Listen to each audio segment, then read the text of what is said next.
Hello साथियों, नमस्कार। स्वागत है आप सभी का आपके अपने यूट्यूब प्लेटफॉर्म पर। तो आज की इस कड़ी में हम सभी लोग हिंदी गद्य साहित्य, जी हाँ, हिंदी गद्य साहित्य से जरूरी जरूरी कुछ 50 महत्वपूर्ण प्रश्न देखेंगे। ये जो सवाल होंगे आपके 50 महत्वपूर्ण जो सवाल हैं, ये एकदम से अद्यतन होंगे, एकदम से नवीनतम और परीक्षा उपयोगी प्रश्न होंगे। कुछ एक प्रश्न इसमें होंगे जो प्रीवियस ईयर के होंगे, अधिकांश सवाल होंगे जो एकदम नए तरीके के हैं। पहला सवाल आपके स्क्रीन पर आ जाता है, जिसमें ये कह रहा कि असहयोग के मेरे साथी जिनका मैं कृतज्ञ, ये संस्मरण के लेखक कौन है। ये दो संस्मरण यहाँ पर दे रखा है।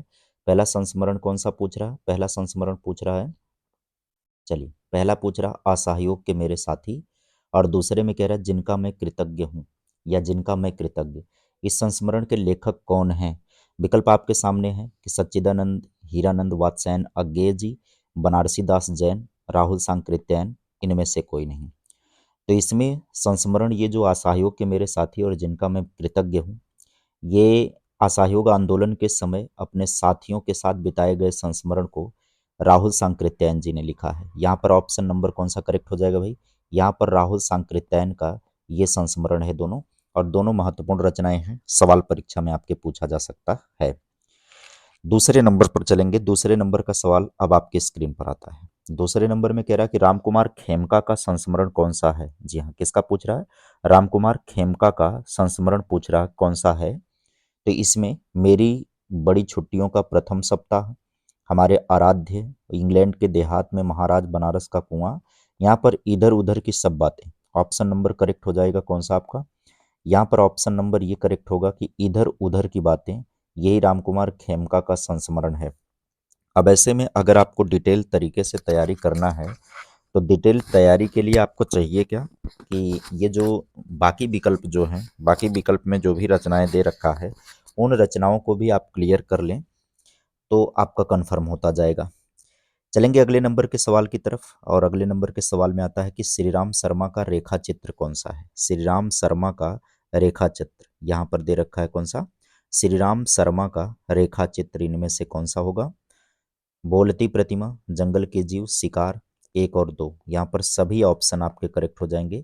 ये सभी जो हैं श्री राम शर्मा के रेखा चित्र हैं, जिसमें बोलती प्रतिमा, जंगल के जीव, शिकार और एक और दो मोस्ट इंपॉर्टेंट है, ध्यान रखिएगा।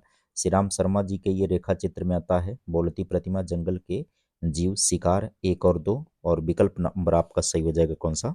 चौथा वाला, अंतिम वाला विकल्प आपका सही हो जाएगा। आगे बढ़ेंगे अगले सवाल की तरफ। तो हिंदी साहित्य में शिकार साहित्य के जन्मदाता कौन है? मोस्ट इंपॉर्टेंट है ये। हिंदी साहित्य में शिकार साहित्य के जन्मदाता कौन है? श्री राम वर्मा, श्री राम शर्मा, महादेवी वर्मा, इनमें से कोई नहीं। तो जाहिर सी बात है, यहाँ पर श्री राम वर्मा तो होंगे नहीं, तो श्री राम शर्मा जी हैं, क्योंकि महादेवी वर्मा का वैसे भी कुछ ऐसे प्रश्न होते हैं जिनके उत्तर हमें नहीं भी पता होते हैं, फिर भी यदि हम अनुमान लगाएं तो उस अनुमान के तहत हम जवाब तक पहुंच सकते हैं, जैसे कि ये प्रश्न आपके सामने रहा। इसके बाद अगला सवाल आता है कौन सा, कि बंधन सुख संस्मरण इनमें से किसकी जीवनी है? इनमें से किसकी जीवनी है बंधन सुख संस्मरण? तो बंधन सुख संस्मरण के विषय में पूछ रहा है, ये किसकी है?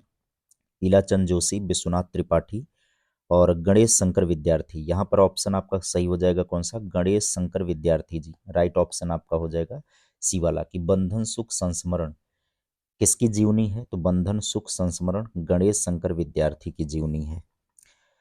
अगले नंबर के सवाल की तरफ चलेंगे। तो अगले नंबर का सवाल है कि चेतना के बिंब के लेखक कौन है? चेतना के बिंब के लेखक हैं डॉक्टर नगेंद्र। जी हाँ, राइट ऑप्शन कौन सा है? डॉक्टर नगेंद्र हैं चेतना के बिंब के लेखक। कमलेश्वर का संस्मरण यहाँ पर पूछ रहा कि कमलेश्वर का संस्मरण इनमें से कौन सा होगा? तो कमलेश्वर के संस्करण की तरफ अगर हम जाएंगे, तो यहाँ पर संस्मरण पूछ रहा है, संस्करण संस्मरण कौन सा है? प्रेम पियाला जिन पिया, 30 दिन मालवीय जी के साथ, और मेरा हमदम मेरा दोस्त। यहाँ पर राइट ऑप्शन कौन सा हो जाएगा? मेरा हमदम मेरा दोस्त करेक्ट है आपका सी वाला ऑप्शन। कमलेश्वर का संस्मरण है ये, मेरा हमदम मेरा दोस्त, मेरा हमदम मेरा दोस्त। अमिट रेखाएं, अगली रचना पर पहुंचेंगे। अमिट रेखाएं, ये रेखा चित्र किससे संबंधित है? तो सत्यवती मलिक। यहाँ पर राइट ऑप्शन आपका होगा कौन सा? डी वाला। अमिट रेखाएं रेखा चित्र किससे संबंधित है? ये सत्यवती मलिक से संबंधित है। करेक्ट ऑप्शन आपका हो जाएगा कौन सा? चौथा वाला ऑप्शन। मनोहर श्याम जोशी के संस्मरण एवं रेखा चित्र नहीं है। यहाँ पर आप मनोहर श्याम जोशी से संबंधित पूछ रहा है कि मनोहर श्याम जोशी के संस्मरण और रेखा चित्र नहीं है, तो इसमें से कुछ यादें कुछ बातें, ये मनोहर श्याम जोशी की रचना नहीं है।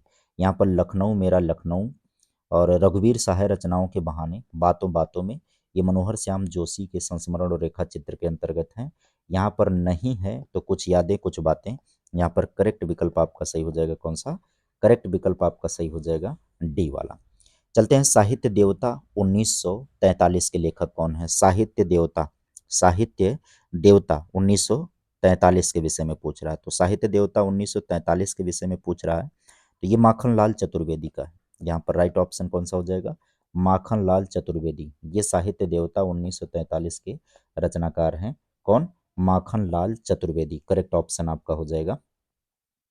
इसके बाद है रिपोतार्ज किस भाषा का शब्द है? जी हाँ, रिपोतार्ज किस भाषा का शब्द है?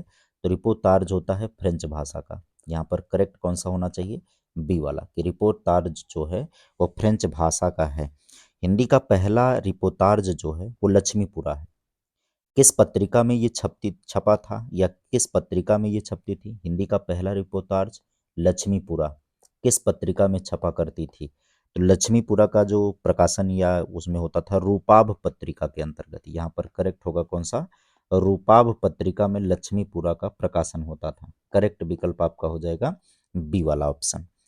इसके बाद नंबर आता है कौन सा? शमशेर बहादुर सिंह। शमशेर बहादुर सिंह का रिपोर्टाज कौन सा है इसमें से? शमशेर बहादुर सिंह का पूछ रहा है। जी हाँ, शमशेर बहादुर सिंह रिपोर्टाज के लेखक कौन हैं? तो इसमें शमशेर बहादुर सिंह रिपोर्टाज के लेखक हैं, तो कौन से लेखक हैं, कौन से रिपोर्टाज के ये लेखक हैं? तो प्लाट का मोर्चा। यहाँ पर ऑप्शन नंबर करेक्ट हो जाएगा कौन सा? यहाँ पर ऑप्शन आपका करेक्ट होगा सी, प्लाट का मोर्चा लिखा है किसने? शमशेर बहादुर सिंह। आगे है, अगला सवाल है डायरी के कुछ पन्ने। जी हाँ, डायरी के कुछ पन्ने 1940 ईस्वी के लेखक कौन है? डायरी के कुछ पन्ने, इसको किसने लिखा है? तो डायरी के कुछ पन्नों को लिखने का काम, डायरी के कुछ पन्ने 1940 ईस्वी में घनश्याम दास बिरला। यहाँ पर करेक्ट ऑप्शन आपका होगा कौन सा? सी वाला, घनश्याम दास बिरला का है। करेक्ट विकल्प आपका हो जाएगा कौन सा? सी।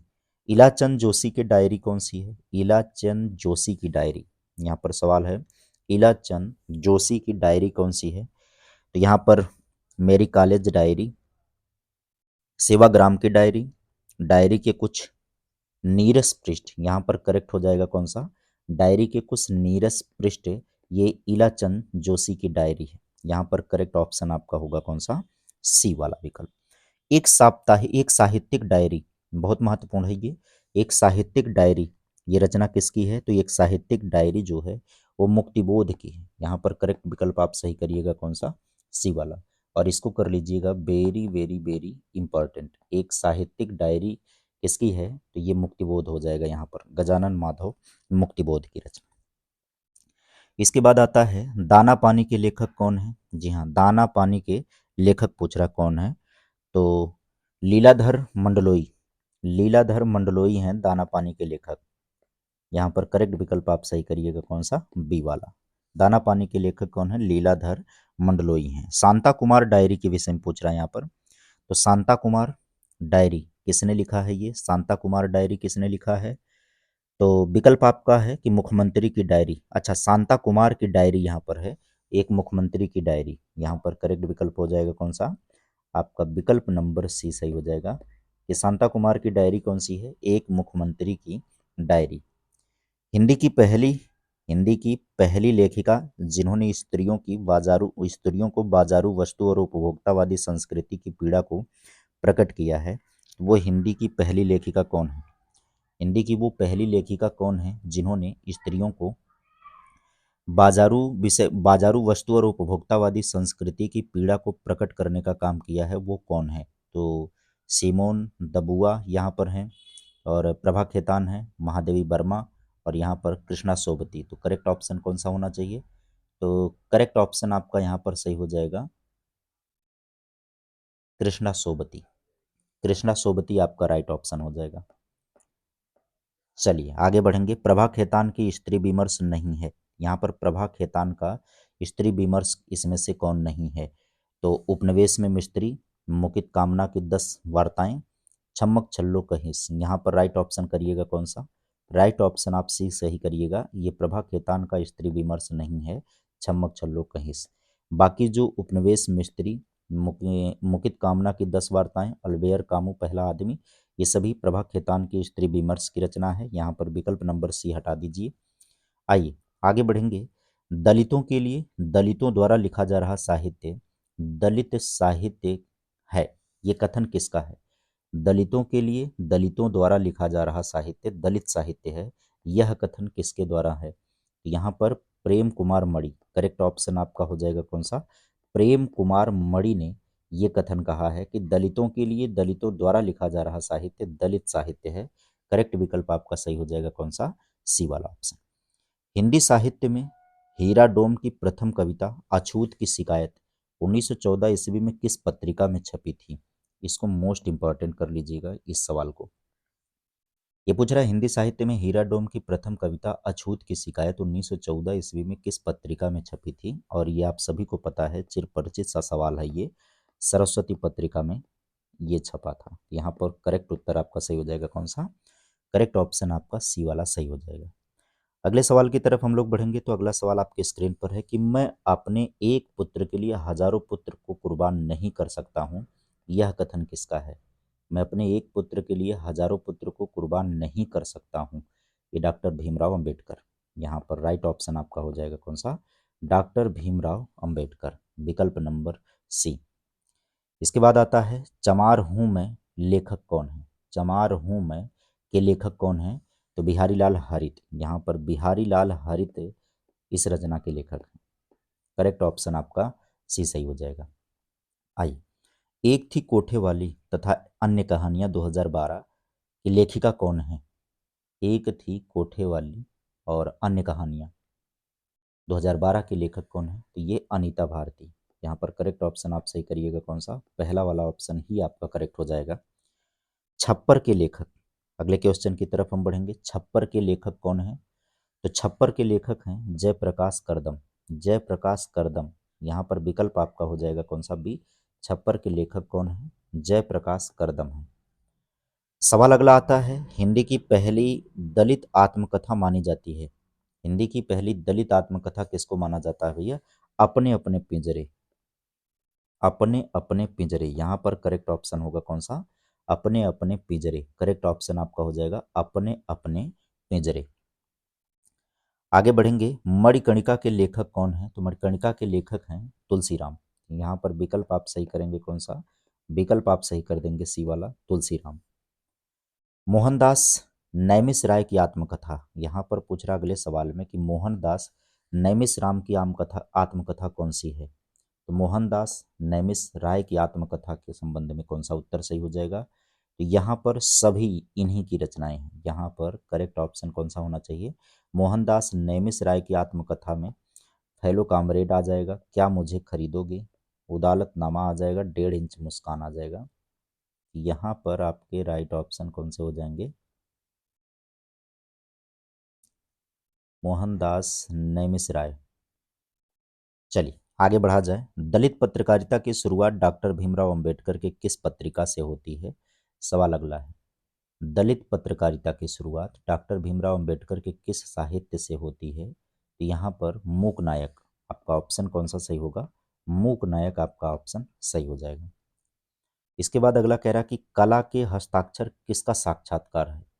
कला के हस्ताक्षर किसका साक्षात्कार है? यहाँ पर साक्षात्कार का संग्रह है, ये किसका है? तो देवेंद्र सत्यार्थी का। यहाँ पर विकल्प आपका सही हो जाएगा कौन सा? देवेंद्र सत्यार्थी। हिंदी का प्रथम पत्र जो उद्दंड मार्तंड 30 मई 1826 का संपादन किसके द्वारा किया गया था? तो 30 मई 1826 का संपादन किशोर, पंडित युगल किशोर के द्वारा किया गया था। यहाँ पर विकल्प आपका सही हो जाएगा कौन सा? सी। प्रयोगवादी काव्यधारा का प्रारंभ किस सप्तक के प्रकाशन से होता है? सवाल पूछ रहा है प्रयोगवादी काव्यधारा का जो प्रकाशन है वो किस सप्तक से होता है? प्रयोगवादी काव्यधारा का प्रारंभ किस सप्तक से होता है? तो ये तार सप्तक, तार सप्तक से प्रयोगवादी काव्यधारा का प्रारंभ होता है। तार सप्तक का प्रकाशन कब हुआ, वो अगला सवाल है। तार सप्तक का प्रकाशन कब हुआ है, तो 1943 में तार सप्तक का प्रकाशन हुआ है। और प्रयोगवाद को पुष्ट करने वाली पत्रिका कौन है? प्रयोगवाद को पुष्ट करने वाली पत्रिका जो है वो प्रतीक। प्रतीक प्रयोगवाद को पुष्ट करने वाली पत्रिका प्रतीक। प्रयोगवाद की कालावधि क्या है? तो अगर हम पहले सप्तक से शुरू करके जाएंगे तो प्रयोगवाद की कालावधि का जो समय होगा 43 से 53 हो जाएगा। यहाँ पर विकल्प आपका पहला सही हो जाएगा, 1943 से 1953 का समय हो जाएगा। हिंदी में प्रयोगवाद के जनक कौन माने जाते हैं? हिंदी में प्रयोगवाद के जनक अज्ञेय माने जाते हैं। हिंदी में प्रयोगवाद के जनक कौन माने जाते हैं? अज्ञेय माने जाते हैं। सभी सवाल महत्वपूर्ण हैं, 2 बार 3 बार रिवीजन हो जाए, सवाल ऐसे आपको रेगुलर अंतराल पे मिलते रहेंगे। प्रयोगवाद शब्द का पहले प्रयोग किसने किया था? प्रयोगवाद शब्द का पहले प्रयोग किसने किया था, सवाल ये पूछ रहा है। तो यहाँ पर नंद दुलारे वाजपेयी, इन्होंने प्रयोगवाद शब्द का प्रयोग पहली बार किया था। करेक्ट ऑप्शन आपका सही हो जाएगा कौन सा? बी विकल्प।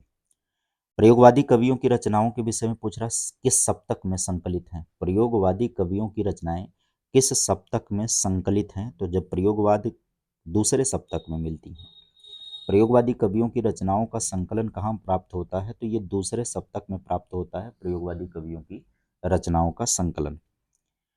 उसके बाद है, घोर अहमनिष्ठ व्यक्तिवाद किस काव्यधारा की प्रवृत्ति है? महत्वपूर्ण सवाल है। घोर अहमनिष्ठ व्यक्तिवाद की बात करें तो ये प्रयोगवाद के अंतर्गत पाया जाता है। ये प्रयोगवाद के अंतर्गत पाया जाता है। विकल्प आपका पहला ही सही हो जाएगा। अगले सवाल की तरफ आगे बढ़ेंगे तो प्रयोगवाद को बैठे ठाले का धंधा किसने कहा? प्रयोगवाद को बैठे ठाले का धंधा किसने कहा है? बहुत प्रसिद्ध सवाल है ये। नंद दुलारे वाजपेयी जी ने, नंद दुलारे वाजपेयी जी ने प्रयोगवाद को बैठे ठाले का धंधा कहा था।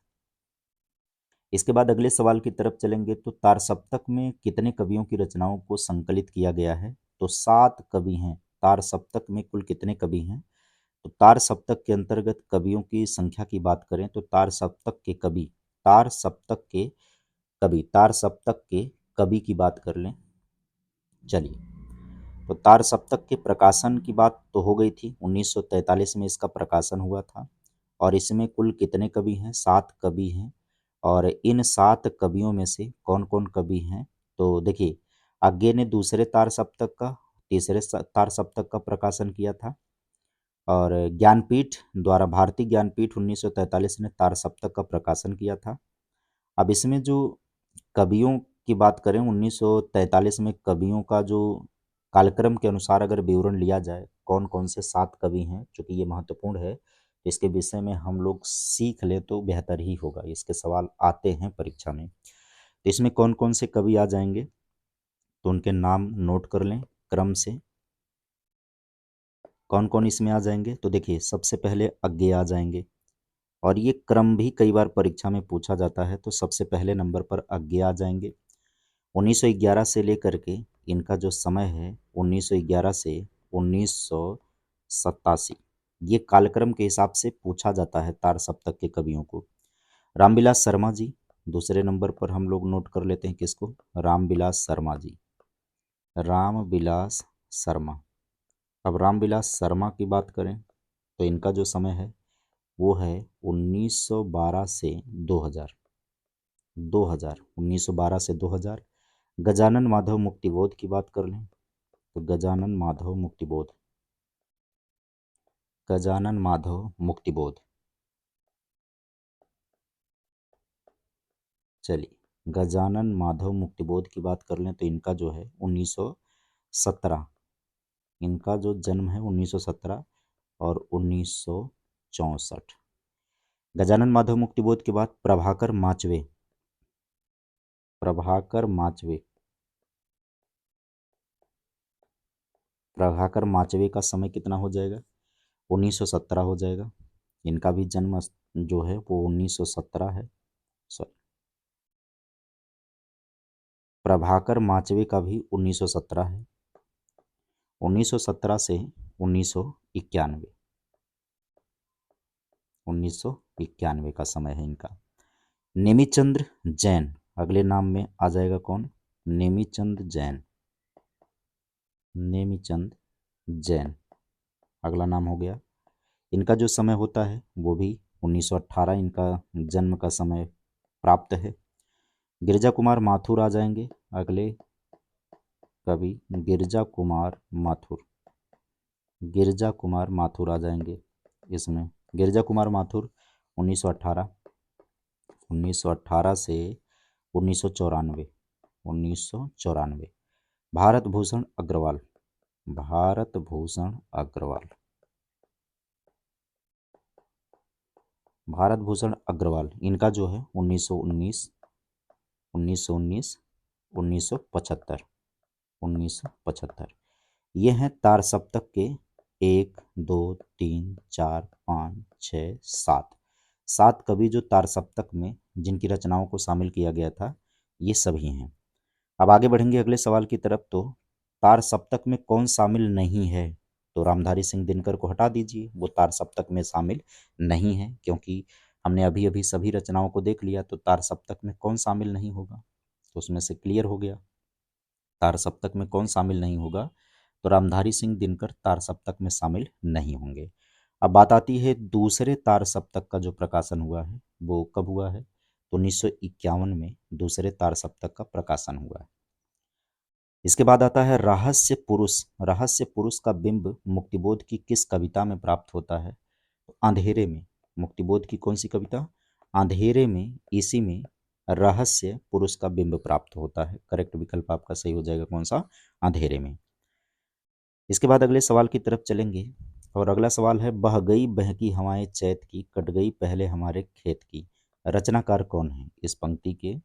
रचनाकार कौन है या इसके? तो यहाँ पर आपका करेक्ट ऑप्शन होगा कौन सा? अज्ञेय जी। यहाँ पर करेक्ट ऑप्शन आपका होगा बह गई हवाएं चैत की, कट गई पहले हमारे खेत की। तो अज्ञेय से संबंधित है ये। पढ़िए गीता बनिए सीता, फिर इन सब में लगा पलीता, के रचनाकार कौन है? पढ़िए गीता, बनिए सीता, फिर इन सब में लगे पलीता, ये रघुवीर सहाय। यहाँ पर करेक्ट विकल्प आपका होगा कौन सा? रघुवीर सहाय। आत्महत्या के विरुद्ध ये कविता का संग्रह किसके द्वारा किया गया, संकलन किसके द्वारा किया गया है? तो आत्महत्या के विरुद्ध कविता संग्रह जो है वो रघुवीर सहाय का है। किसका है? रघुवीर सहाय का। उगता सूरज किसने फूल खिलाए, किस कवि की रचना है? तो उगता सूरज किसने फूल खिलाए, ये भारत भूषण अग्रवाल। यहाँ पर करेक्ट विकल्प आपका कौन सा है? भारत भूषण अग्रवाल राइट ऑप्शन है। इसके बाद है समय देवता। समय देवता के रचनाकार कौन है? समय देवता के रचनाकार कौन है?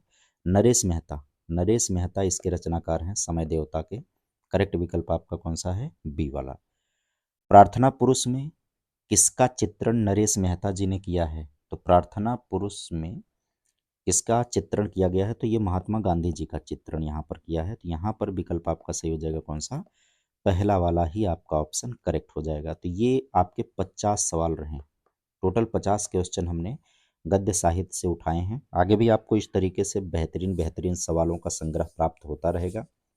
आगे डिटेल विश्लेषण का भी प्रयास करेंगे, लेकिन अभी जो टारगेट है कि ज़्यादा से ज़्यादा प्रश्न आपके सामने पहुंच जाएं। परीक्षा तक बहुत सारे प्रश्न आपके सामने पहुंच जाएंगे तो बहुत अच्छा हो जाएगा।